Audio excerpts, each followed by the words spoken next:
justement, qu'est-ce qui lui a pris? Pourquoi a-t-il soudainement quitté la Ligue 1 pour rejoindre le Mexique? Il a L'exemple peut-être d'un vu Pierre Gignac. Est-ce que c'est pas un choix de carrière quand même hasardeux et carrément mauvais choix de carrière parce que ça l'a complètement. Non. Moi, ça me choquait pas comme choix de carrière.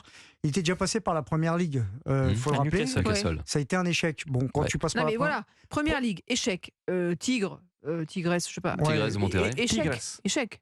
Pas une franche réussite. Voilà. Un peu comme Delors qui était passé par là. Moyennasse. Et Udinese qui, à mon avis, n'était pas le bon endroit pour lui. L'arrivée, c'est quand même un strike. Non, mais il fait une belle carrière, Thauvin. Il fait quand même Marseille où il a été un joueur D'accord, mais ça impactant. c'était avant. Il a été champion du monde même s'il est sur le banc. Exact. Je veux dire, il a quand même un CV que beaucoup de joueurs aimeraient avoir. Il aurait pu rester à Marseille ou alors trouver Je pense qu'il avait envie d'un nouveau challenge. Voilà, c'est ça, mais d'essayer autre là, chose. pour le coup, c'est vraiment une erreur de casting. Quoi. Enfin, c'est pas une erreur pour ses poches, parce qu'au Tigresse, je peux vous dire que les Mexicains, ils ont payé. Hein. Oui, peut-être. Non, mais Gignac, il joue toujours, c'est ça, c'est là-bas. Oui, mais ça compte à un moment, quand vous avez une proposition financière. Sauf que Gignac, pour le coup, c'est plutôt une réussite pour lui. Parce mais tout le monde n'est pas. Mais je pense que Gignac pensait aussi que ça allait marcher pour. Moi aussi, je me disais que ça allait marcher pour Thauvin. Bah oui, je pense qu'ils en ont parlé. Ils sont connus à Marseille. Il a forcément dû. Mais il y a la distance aussi qui a joué, j'ai l'impression. Pour Thauvin. Mais c'est ce que je disais. Il y a toujours un grain de sable qui vient enrayer la machine. Maintenant, moi, la seule crainte que j'ai, c'est que Thauvin, il est parti de Marseille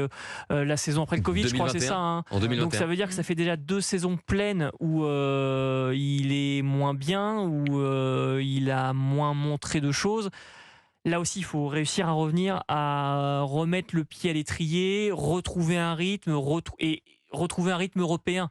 On voit qu'avec l'Udinese, c'est aussi ça qu'il a du mal à faire. De mémoire de suiveur de l'AS Monaco, j'ai pas le souvenir justement d'assister à une telle situation concernant le club de la Principauté à quelques jours de la reprise de l'entraînement. L'entraînement va reprendre comme pour pas mal de clubs de Ligue 1 lundi prochain, le 3 juillet donc.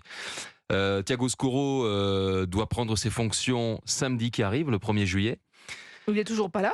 Donc il est toujours pas là parce qu'on lui a demandé de finir son travail au Red Bull Bragantino, donc le club brésilien. Et on a demandé également à Monaco, donc de ce côté-là, côté directeur sportif, à Paul Mitchell, alors qu'on sait déjà qu'il est sur le départ depuis le mars dernier, on lui a demandé non pas d'expédier les affaires courantes, parce qu'on va justement pas employer cette expression-là, mais c'est tout l'inverse, de préparer l'avenir d'un club dont il sait qu'il va quitter les lieux dans très peu de temps. Et là, on lui a demandé également d'épauler Thiago Scuro pendant quelques semaines. Ah oui. Ça le boulot. Donc franchement, je ne sais pas vers quoi on se dirige. Je l'espère en tout cas, et j'espère pour tous ceux qui suivent l'AS Monaco de près.